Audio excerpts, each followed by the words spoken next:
Hello dear students, last class में हम लोग क्वेश्चन नंबर 16 तक पढ़ चुके थे। एक्सरसाइज 9.4 का एनसीईआरटी का, और हम लोग पढ़ रहे डिफरेंशियल इक्वेशन चैप्टर। अब जो क्वेश्चन है स्टूडेंट 17 नंबर से, वो लैंग्वेज बेस्ड है, तो उसको हम लोग को एक एक करके बनाना पड़ेगा और कुछ कुछ बेसिक कॉन्सेप्ट भी ध्यान में रखना होगा, जो कि टेंजेंट एंड नॉर्मल से भी हो सकता है, परसेंटेज से हो सकता है, किसी भी चीज़ से हो सकता है। तो चलिए देखिए, क्वेश्चन वाइज देखते हैं। आप लोग भी क्वेश्चन को पहले नोट कर लीजिएगा। एक्सरसाइज 9.4 का आपको 17 नंबर क्वेश्चन होगा, उसके बाद ध्यान दीजिए। तो चलिए 17 नंबर क्वेश्चन में कहता है, find the equation of a curve passing through the point 0, -2। एक कर्व है, इस कर्व का इक्वेशन लाना है जो कि पास करता है 0, -2 पॉइंट से। Given that at any point x y, दिया हुआ है कि एक कोई भी पॉइंट है एक्स वाई, सपोज यही पॉइंट है x y, the product of slope of tangent. तो टेंजेंट नॉर्मल में आप लोग को सिखाए थे, यहाँ से जो एक टच करता है लाइन, इसी को हम लोग बोलते हैं टेंजेंट। तो अब कह रहा है क्वेश्चन वाला क्या, कि द प्रोडक्ट मतलब into product of the slope of tangent. तो स्लोप ऑफ टेंजेंट होता है dy/dx, इसका product slope of tangent and y coordinate. तो y कोऑर्डिनेट क्या है, y is equal to x coordinate of that point, that is x। तो क्या पूछ रहा है, हम लोगों से पूछ रहा है कर्व का इक्वेशन क्या होगा। तो स्टूडेंट क्वेश्चन समझिए, कह रहा है इस कर्व का इक्वेशन क्या होगा जब ये कर्व पास करता है एक पॉइंट 0, -2 से। शर्त दे रखा है कि किसी भी पॉइंट एक एक्स वाई जहाँ पे इसका स्लोप यानी dy/dx और इसके y कोऑर्डिनेट का प्रोडक्ट यानी y इक्वल होता है x कोऑर्डिनेट के, तो फिर इस कर्व का इक्वेशन बताइए। तो बहुत सिंपल क्वेश्चन है। तो देखिए, ये आपके पास डिफरेंशियल इक्वेशन होगा जो कि पास करता है 0, -2 से। पिछले चैप्टर में भी, पिछले वीडियो में भी जो क्वेश्चंस बताएं इसी से रिलेटेड था। तो ये देता है इसलिए ताकि सी का वैल्यू आप फाइंड आउट कर पाएँ। तो यहाँ पे सॉल्व करने जाएंगे तो y dy x dx इधर आएगा, x dx इंटीग्रेटिंग कर देंगे तो y dy is equal to x dx। y का इंटीग्रेशन y² बराबर x का इंटीग्रेशन x²/2 प्लस में एक c जोड़ेंगे, इसको इक्वेशन 1 मान लेते हैं। अब ये जो कर्व है पास करता है 0, -2 से, तो वो इसको सेटिस्फाई करेगा। तो एट 0, -2,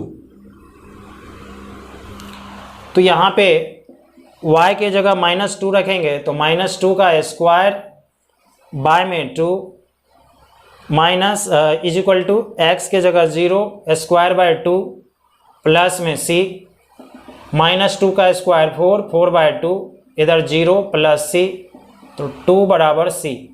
तो c का वैल्यू हम लोगों को क्या मिला, 2 मिला। अब इस c का वैल्यू यहाँ पे रख देना है। तो putting the value of c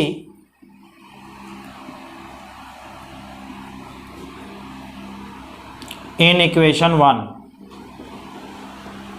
तो y²/2 -x²/2 is equal two plus c के बदले 2।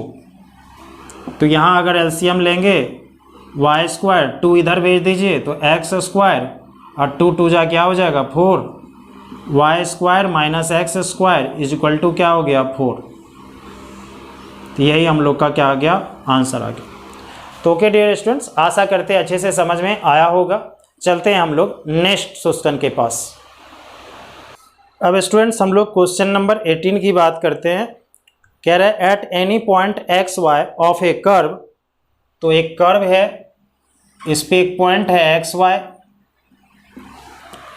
तो यहाँ पे कह रहा है at any point x y of a curve the slope of tangent. Slope of tangent, ये टेंजेंट है, तो स्लोप ऑफ टेंजेंट हो गया dy/dx।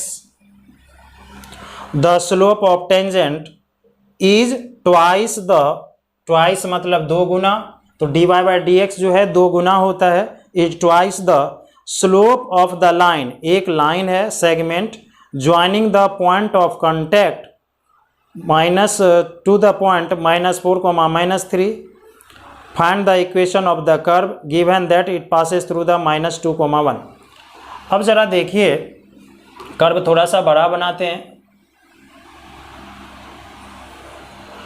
अब क्या रहा है कि ये जो पॉइंट एक्स वाई है इसको ज्वाइन करवाया जाता है एक पॉइंट से, वो पॉइंट है -4, -3, सपोज यहीं पे है -4, -3, और इससे अगर P को ज्वाइन करवाते हैं तो कहता है ये जो dy बाई डी एक्स होता है ये 2 गुना होता है, ट्वाइस होता है इस P और Q मान लेते हैं PQ के स्लोप का।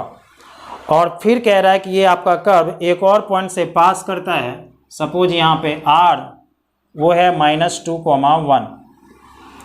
तो क्वेश्चन को सही से समझिए, क्या कहना चाह रहा है कि एक कर्व है जिस पे एक पॉइंट है कोई भी एक्स वाई, और स्लोप ऑफ टेंजेंट जो है वो 2 गुना है किसके भाई, स्लोप ऑफ एक पॉइंट है Q PQ से जो पास करता है स्ट्रेट लाइन, तो 2 इंटू स्लोप ऑफ PQ ये दिया हुआ है। तो क्या हम लोग लिख सकते हैं dy by d x is equal to 2, अगर 2 पॉइंट दिया हो स्लोप लाना हो तो y2 माइनस y1 बाय में x2 माइनस x1 होता है, तो यहाँ पे y माइनस माइनस +3 बाय में x माइनस माइनस +4 इसका स्लोप हो जाएगा। तो ये डिफरेंशियल इक्वेशन मिल गया, ये हम लोग को दिया हुआ है। और फिर ये पास करता है, कह रहा है -2, 1 से, मतलब c को हटाने के लिए भी कंडीशन हम लोगों को दे रखा है। तो चलिए पहले इसको सॉल्व करते हैं। इस dy को तो चाहिए y वाला आदमी, तो y +3 डिवाइड मल्टीप्लाई है, इधर आएगा डिवाइड, 2 बाय में है x +4, dx डिवाइड में है, इधर आया मल्टीप्लाई। अब इंटीग्रेट कर देते हैं,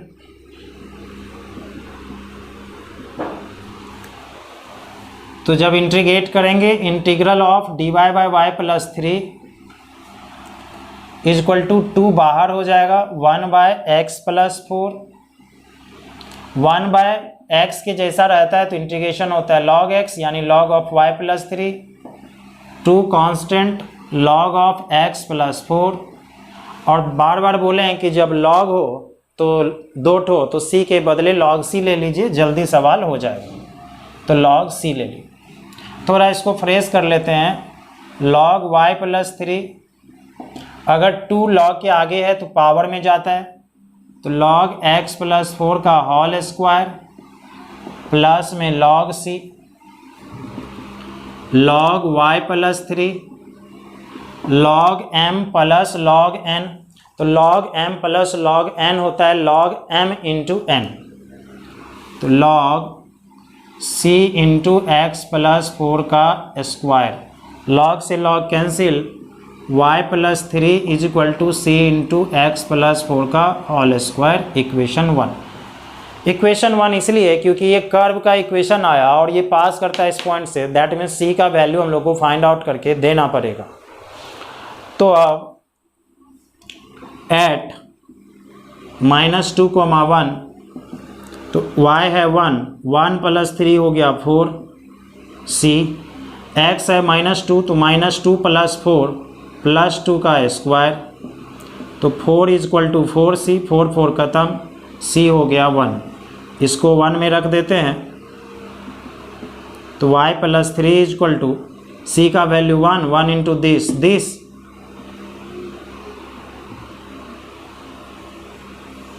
यही हम लोग का फाइनल कर्व का इक्वेशन आ गया। अधिक से अधिक होल स्क्वायर ब्रेक कर देंगे, 3 को उधर लेके चले जाएंगे, वो करें ना करें कोई फर्क नहीं पड़ता है। तो चलिए फिर से थोड़ा सा रिकॉल करिए, क्वेश्चन में क्या कह रहा था, एक कोई पॉइंट है एक्स वाई जहाँ पे स्लोप जो है टेंजेंट का यानी dy by d x twice होता है यानी 2 गुना होता है, किसके, एक पॉइंट है -4, -3, उसके लाइन ज्वाइन के यानी इसका, तो इसके स्लोप का 2 गुना था और एक पॉइंट से पास कर रहा था। जब भी बोले एक सिंगल पॉइंट से पास करता है समझ लीजिए वो c का वैल्यू फाइंड आउट करवाना चाहता है। चलिए चलते हैं नेक्स्ट क्वेश्चन के पास। ओके स्टूडेंट्स, चलते हैं अब क्वेश्चन नंबर 19 के पास। कहता है the volume of A spherical balloon being inflated changes at constant rate. एक स्फेरिकल बैलून है जिसका वॉल्यूम चेंज होता है कांस्टेंट रेट से। कौन? वॉल्यूम। तो अगर स्फीयर है तो मान लेते हैं लेट आर बराबर रेडियस ऑफ स्फीयर, स्फीयर मतलब गोला, और भी का बात हो रहा है तो भी बराबर वॉल्यूम ऑफ स्फीयर। तो स्फीयर का रेडियस मान लिए आर, वॉल्यूम मान लिए भी। क्वेश्चन वाला कहता है इसका रेट ऑफ चेंज वॉल्यूम में, तो वॉल्यूम में रेट ऑफ चेंज ये दिया हुआ है, यानी dv/dt दिया हुआ है। अगर rate of change of x बोलेगा तो dx/dt, rate of change of y बोलेगा तो dy/dt, और rate of change of v बोलेगा तो dv/dt। ये दिया हुआ है कांस्टेंट, तो दैट इज dv/dt दिया है कांस्टेंट, इसको रख लेते हैं। अब क्या क्या रहा है? If initially its radius is 3 units, शुरुआत में जो इसका रेडियस था वो 3 यूनिट्स था। आफ्टर 3 सेकेंड, 3 सेकेंड के बाद इट इज 6 यूनिट, रेडियस जो है वो 6 यूनिट हो जाता है। समझिए शुरुआत में टाइम क्या होता है? 0। तो अगर टाइम 0 था तो इसका रेडियस जो था r वो 3 सेंटीमीटर था। आफ्टर 3 सेकेंड टाइम हो जाएगा 3 सेकेंड, तो रेडियस जो होता है वो 6 हो जाता है। तो अब क्वेश्चन वाला पूछ क्या रहा है? Find the radius of balloon after t second. जब टाइम t ही रहेगा, t सेकेंड ही रहेगा, देन रेडियस क्या होगा वो बताइए। ये हम लोगों का क्वेश्चन है। तो क्वेश्चन समझिए क्या है कि कोई स्फेरिकल बैलून है जिसका वॉल्यूम कांस्टेंट रेट से चेंज हो रहा है, और टाइम जब 0 होता है यानी शुरुआत में, यानी इनिशियली इसका रेडियस होता है 3 सेंटीमीटर। जब टाइम 3 सेकेंड हो जाता है तो रेडियस होता है 6 सेंटीमीटर। तो पूछा जा रहा है कि टाइम t सेकेंड होगा तो रेडियस क्या होगा। ज़रा पहले एक चीज़ आप लोगों को बता दूं, ये जो 2 कंडीशन दिया है, तीसरा तो लाना ही है। ये 2 कंडीशन का मतलब है कि 2 कांस्टेंट को आपको हटाना है। इससे पहले जो देता था वो एक कंडीशन देता था, क्योंकि एक ही कांस्टेंट c को हटाना था।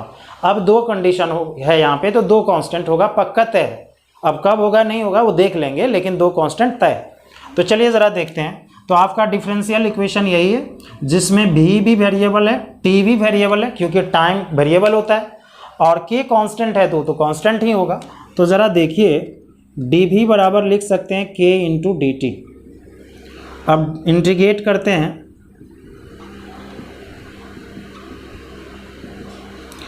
तो dv का इंटीग्रेशन k बाहर dt का इंटीग्रेशन, तो dv का होता है v, k dt का होता है t, और प्लस में क्या हो गया c।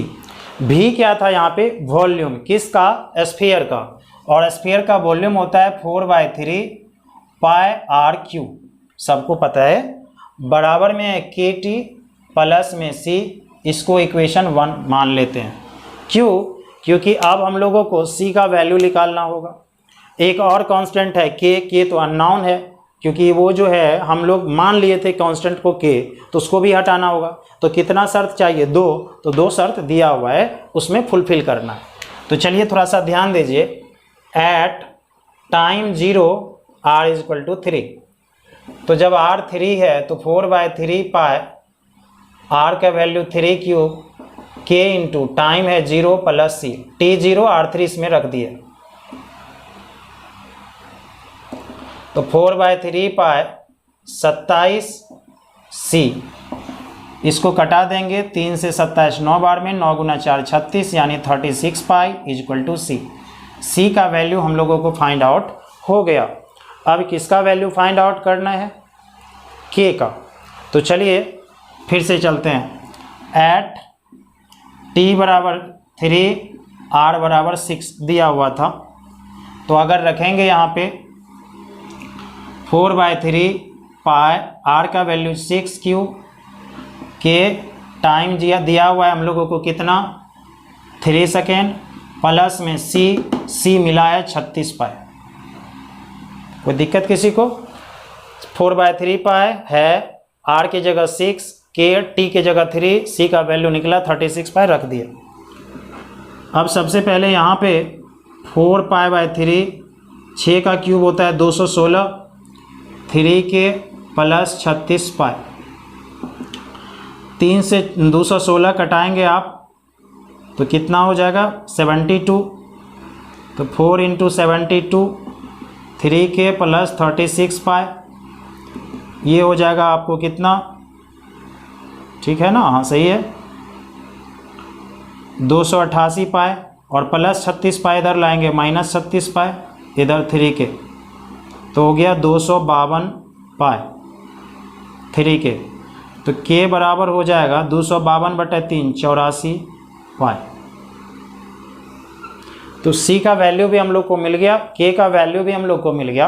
अब इस दोनों का वैल्यू इक्वेशन 1 में रख देंगे। तो प्लीज़ आप लोग पहले यहाँ तक नोट डाउन कर लीजिए, फिर मैं आगे चलता हूँ।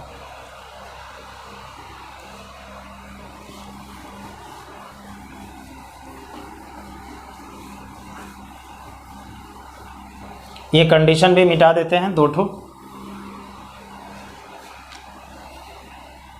तो पुटिंग द वैल्यू ऑफ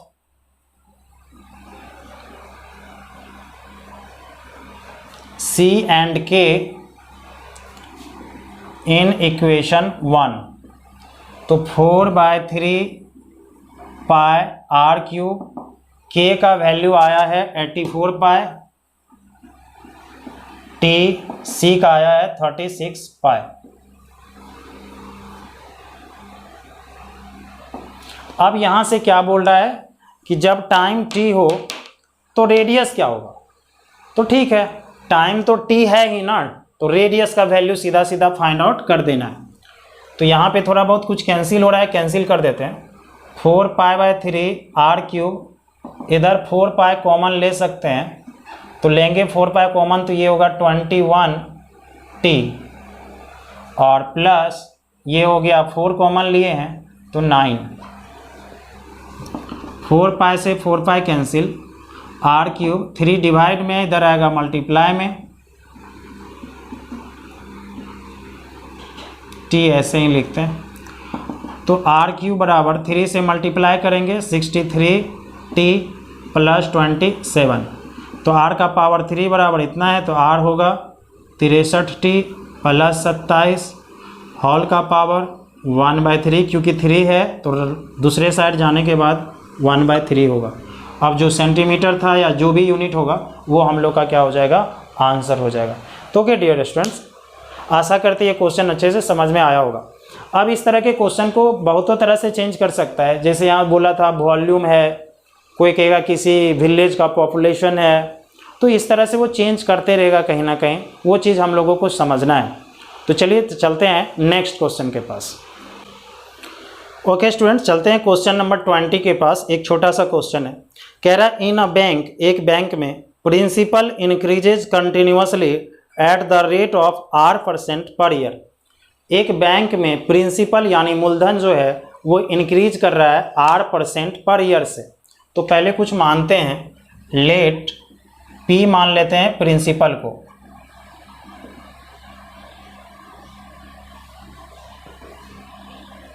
तो प्रिंसिपल को p मान लिए, जो इंक्रीज करता है दैट मीन्स क्या, ये वेरिएबल होगा, यस। तो पहले बताइए p में रेट ऑफ चेंज को क्या लिखेंगे, जैसे अभी लिखे थे dp/dt, और ये कितने परसेंट से, r% से।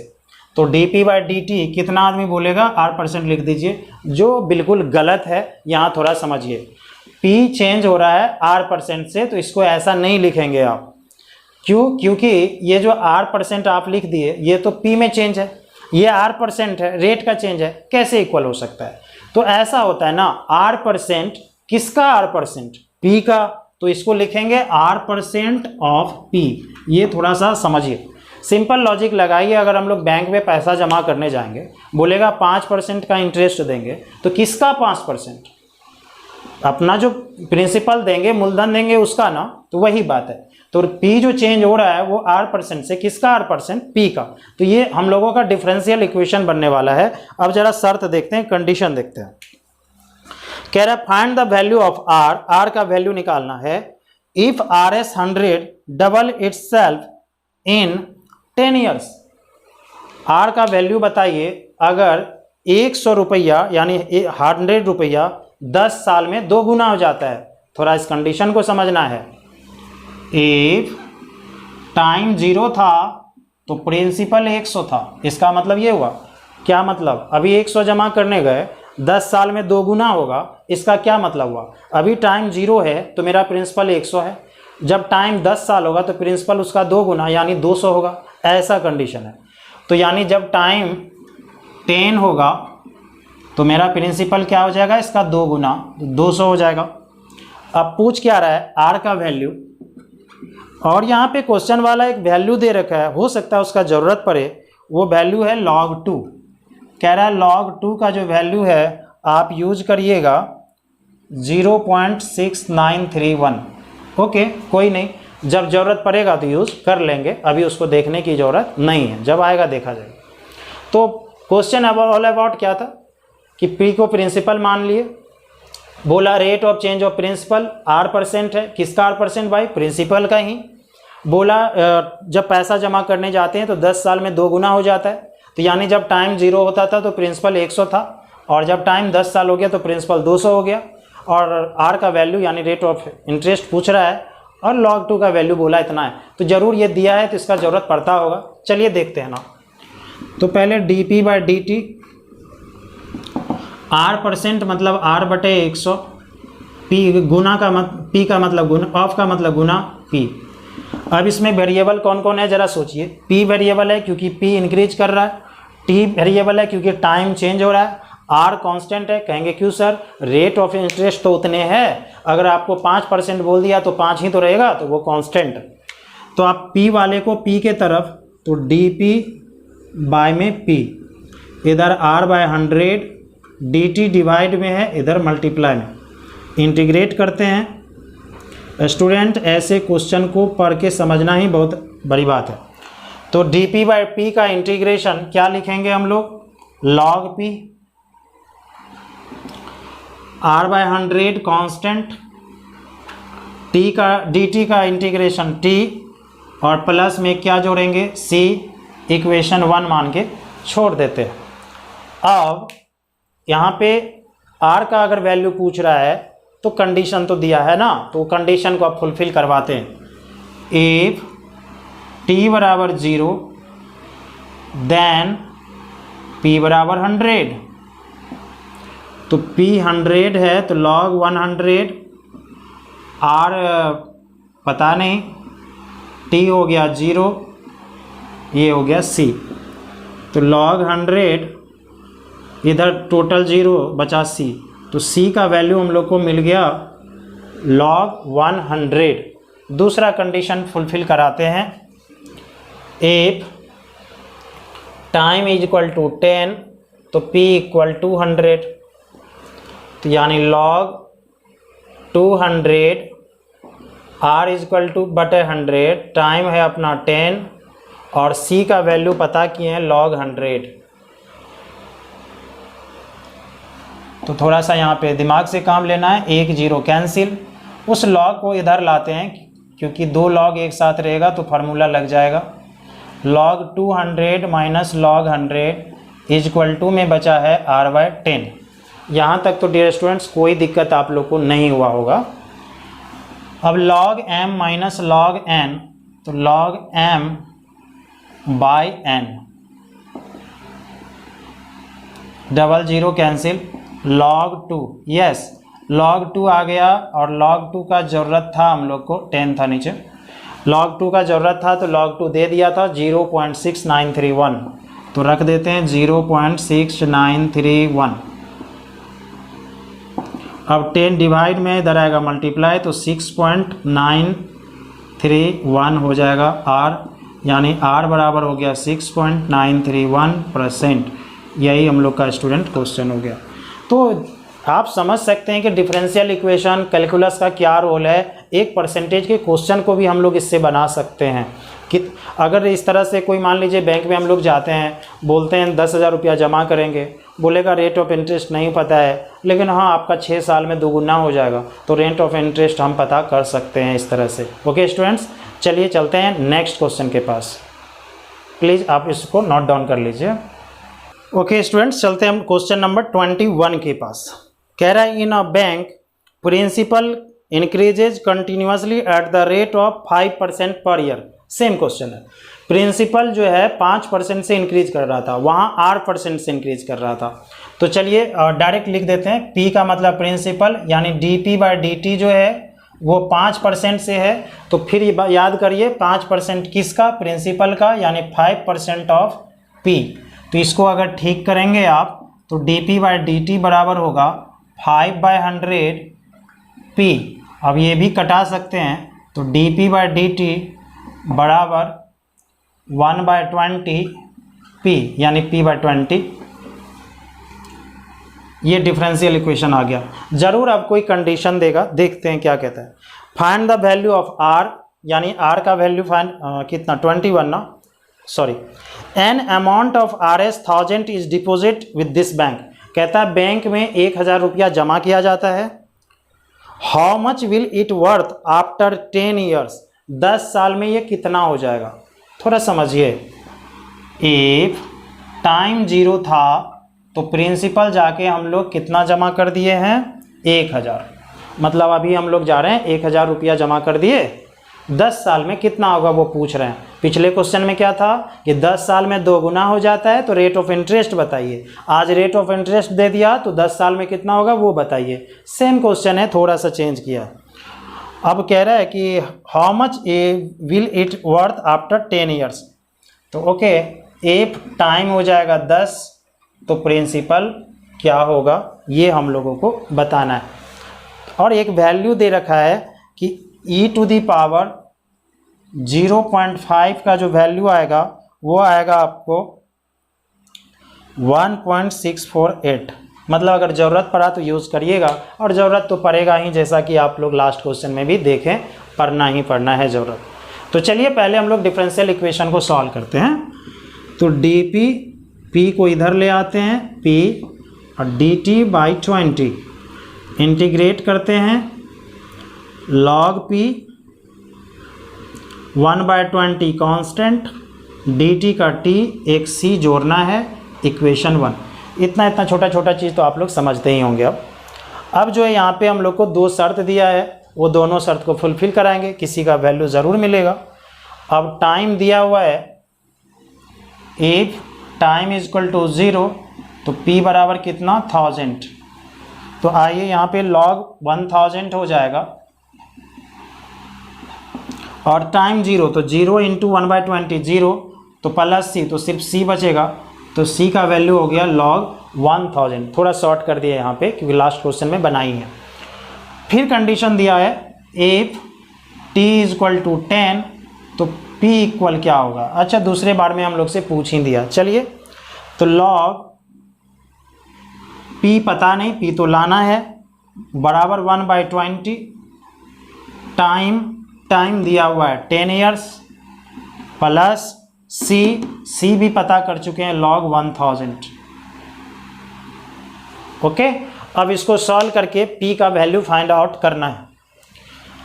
तो log P is equal to, पहले तो देखिए ये 0 0 कैंसिल, और ऐसा करते हैं log 1000 को इधर ले आते हैं, तो minus log 1000 is equal to हो गया 1/2, क्योंकि 0 0 कैंसिल ही हो गया था। log m minus log n log m/n यानी P/1000 हाफ। अब आप लोग को बहुतों बार पढ़ा चुके हैं कि log के बेस में कुछ नहीं तो e रहता है, आप e को लिखिए या ना लिखिए। तो अगर ये नंबर जो है P/1000 बराबर अगर लिखना हो तो log एक साइड से दूसरे साइड जाने के बाद एक्सपोनेंशियल बनता है, जो बेस में रहता है वही बेस दीजिए, और इधर जो नंबर होता है वो पावर में दीजिए। चलिए थोड़ा सा यहाँ समझिए, अगर log ऑफ a बेस में b बराबर x है, तो अगर आपसे कोई पूछता है कि a का वैल्यू बताइए, तो आप a का वैल्यू बोलेंगे इस b का पावर x। तो इस कंसेप्ट को लिख लीजिए, अगर नहीं पता है तो मिटा रहे हैं, वही कंसेप्ट वहाँ यूज़ किए हैं। तो यहाँ पे P/1000 1/2 का मतलब 0.5, P बराबर 1000 इंटू में e का पावर 0.5 देखिए ज़रूर e का पावर 0.5 का वैल्यू का ज़रूरत पड़ा तो सवाल वाला दे दिया 1.648। अब अगर 1000 से गुना करेंगे तो 1648 आंसर हो जाएगा। यानी 10 साल में 1000 रुपया कितना बन गया होगा? 1648 रुपया। कितने परसेंट रेट से? 5% रेट से। तो इस तरह से आंसर को हम लोग ला सकते हैं, क्वेश्चन को अच्छे से सॉल्व कर सकते हैं। प्लीज़ आप लोग नोट डाउन कर लीजिए। इसके बाद बस एक क्वेश्चन बचा हुआ है अब हम लोग को 22, क्योंकि उससे पहले वीडियो में 23 बना चुके थे ऑब्जेक्टिव के फॉर्म में, तो इसको ख़त्म ही कर देते हैं। आज हम लोग का इस चैप्टर ख़त्म हो जाएगा। ओके स्टूडेंट्स, तो इस चैप्टर का अब हम लोग लास्ट क्वेश्चन देखते हैं 22। थोड़ा ध्यान से समझिएगा। कह रहा है इन अ कल्चर, एक कल्चर में the bacteria count is 1 lakh. एक कल्चर में बैक्टीरिया गिना गया 1 lakh. The number is increased by 10% in 2 hours. 2 घंटे में 10,000 बढ़ जाता है। समझिए, अभी बैक्टीरिया 1 लाख है तो टाइम 0 है। शुरुआत में टाइम इनिशियली क्या होता है? 0। और 2 घंटे में 10% से बढ़ जाता है तो 1 लाख का 10% मतलब 1 लाख, 10% मतलब 10,000। तो टोटल कितना हो गया? 1,10,000। यानी 2 घंटे में कितना हो जाएगा? 1,10,000। अब क्या कह रहा है? In how many hours will the count reach 2 lakh. कितने घंटे में ये 2 लाख हो जाएगा? If the rate of growth of bacteria, ध्यान से सुनिए, if the rate of growth मतलब इंक्रीज करना, बढ़ना, of the bacteria is proportional to the number of present. तो थोड़ा सा ध्यान दीजिए कि मान लेते हैं अभी जो बैक्टीरिया है, let number of bacteria is equal to n। मान लेते हैं n है नंबर ऑफ बैक्टीरिया। तो इसमें जो रेट ऑफ ग्रोथ है यानी dn/dt ये डायरेक्टली प्रोपोर्शनल है। प्रोपोर्शनल समझते ही हैं। जो अभी प्रेजेंट है, अभी कितना है? n। मतलब ये हो गया आपका डिफरेंशियल इक्वेशन। अब आपको कंडीशन तो देगा 2 ठो, जरा पढ़ते हैं। तो कहता है कि बैक्टीरिया जो है वो 1 लाख है। ओके, तो एफ टाइम 0 है तो n जो है 1 लाख है। और 2 घंटे में एफ टाइम 2, 2 घंटे में 10% से बढ़ जाता है तो 10%, 1 लाख का 10% मतलब होता है 10,000। तो बढ़ के कितना हो जाएगा? n 1,10,000। और फिर कहता है कितना घंटा, कितने घंटे यानी टाइम का वैल्यू बताइए जब ये हो जाएगा 2 लाख। यानी n हो जाता है 2 लाख।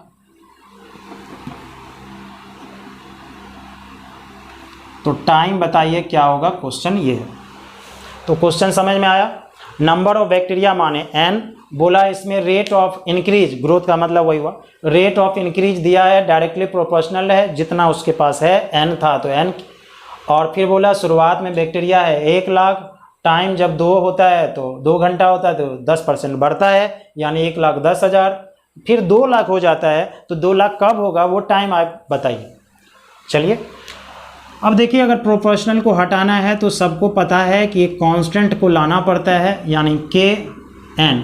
आप लोग एक चीज़ नोटिस कर रहे होंगे, जितना भी क्वेश्चन बना रहे हैं सभी में 2 कांस्टेंट आ रहा है, k एक c, इसलिए वो 2 कंडीशन बार बार दे रहा है हटाने के लिए, और तीसरा तो लाना ही होता है।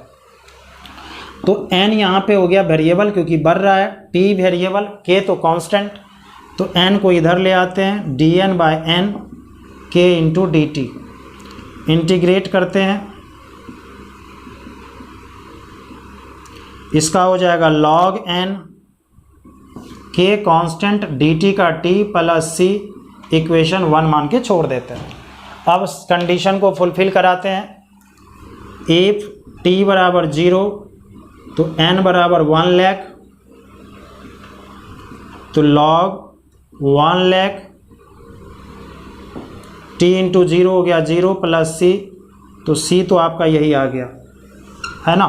0 प्लस c मतलब c को मिटा भी 0 को मिटा भी देते हैं, कोई फ़र्क नहीं पड़ेगा। तो c का वैल्यू हम लोग को मिला log 1 लाख। अब दूसरा कंडीशन फुलफिल कराते हैं।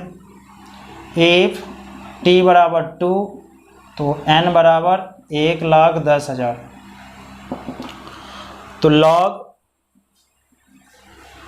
1 में ही 1,10,000 k इंटू टी के जगह 2 और प्लस में सी का मतलब लॉग 1 लाख, एक और 0। यहाँ से k का वैल्यू फाइंड आउट होगा, लेकिन थोड़ा सा सही करना होगा। लॉग को इधर ले आते हैं, तो लॉग 1,10,000 माइनस लॉग 1 लाख, क्योंकि ये प्लस इधर आ गया, और इधर बचा 2k। Log m minus log n, log m by n। ऐसे क्वेश्चन को बनाने के लिए लॉग का भी प्रॉपर्टी आपको याद रखना पड़ेगा। यहाँ पे 4 0 तो डायरेक्ट कैंसिल, तो लॉग 11/10 और इधर हो गया 2k, तो k बराबर हो जाएगा 2 डिवाइड में 1/2 लॉग 11/10। अब देखिए लॉग 11/10 का वैल्यू नहीं पता तो यहीं छोड़ देंगे, क्योंकि वो दिया भी नहीं है। इससे पहले वाले क्वेश्चन में जैसे e का पावर 0.5 का वैल्यू दिया था, log 2 का वैल्यू दिया था, यहाँ भी log 11/10 का वो दे सकता था, नहीं दिया तो नहीं दिया, तो हम लोग वहीं छोड़ेंगे, क्योंकि ये डायरेक्टली किसी को नहीं पता होता। चलिए अब तीसरा लास्ट कंडीशन है कि टाइम क्या होगा जब n क्या हो जाएगा 2 लाख। तो चलते हैं फिर 1 से ही, फ्रॉम 1 log n हो जाता है 2 लाख, k आपको पता है निकला है हाफ log 11/10, t तो निकालना है तो t, और c आपको पता है log 1 लाख। दिख रहा होगा, नहीं तो बोल रहे हैं log 1 lakh. Okay students, yes दिख रहा होगा, 1 0 अगर नहीं दिख रहा हो, हाँ अब दिख गया होगा, तो log 1 लाख। अब ज़रा इसको नोट डाउन आप लोग कर लीजिए, क्योंकि मिटाना है, देख ही रहे उधर जगह का कमी है, तो प्लीज़ आप लोग नोट डाउन करिए, हम इसको मिटा देते हैं।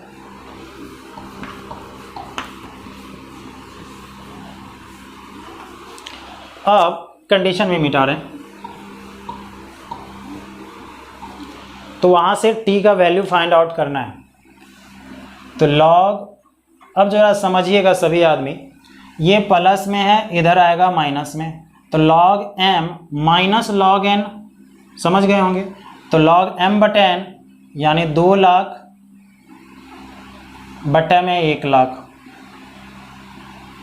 और इधर हाफ log 11/10 गुना t। समझिए उधर प्लस में था, इधर आया माइनस में, log m minus log n, log m/n। यहाँ पे 5 0 तो ऐसे ख़त्म, तो log 2, और अगर चलिए नेक्स्ट स्टेप में लिखेंगे हाफ log 11/10 इंटू t, ये 2 को इधर ले आते हैं, मल्टीप्लाई हो गया 2 log